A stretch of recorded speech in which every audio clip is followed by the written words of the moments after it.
Let me set the outrageous scene once again. Bell, city manager, was making nearly $800,000 a year.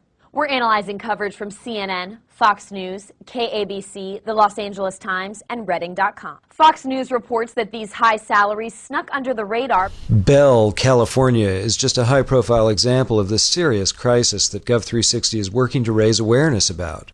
Bell is a charter city because a couple of years ago they voted. Less than 400 people, by the way, showed up to the vote. They voted to become a charter city, which no longer means they fall under state guidelines. They can create and make their own salaries.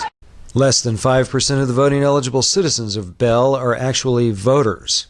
Bell City Council members get elected by less people than you could fit into the city council chambers. It's no different in the neighboring metropolis of Los Angeles, where the percentage of voter turnout for city council elections is lower than the percentage of people who actually work for the city. The last election for mayor of Los Angeles, turnout was 10%.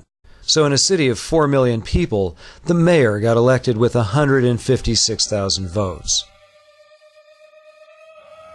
Voter turnout in congressional primary elections is averaging 10% nationwide.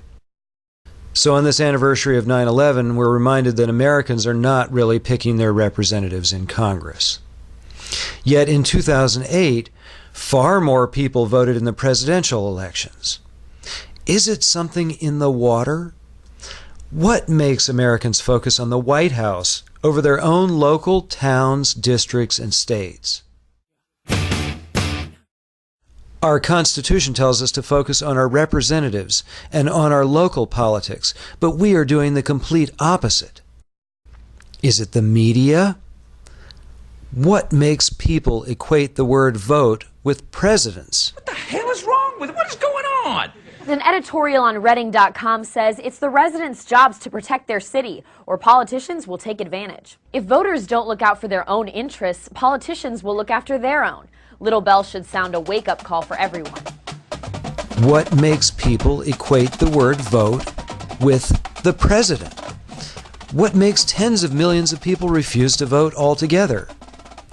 The irony of the Bell situation is that distrust of the federal government is at an all-time high. However, now, due to the people boycotting their right to vote, the federal government is obliged to take more power and more control to fill the void on the local level. Bell proves our point that low turnout can lead to bad government. It makes the case that widespread rejection of the system is not the solution and only leads to more corruption and more tyranny. It is time for a revolution in the way that we look at and address the voter turnout crisis in America. Anything else you'd want to say? The real change doesn't come from voting in a new president. The real change comes from the bottom up, grassroots people power. If you're not a part of the solution, you're a part of the problem.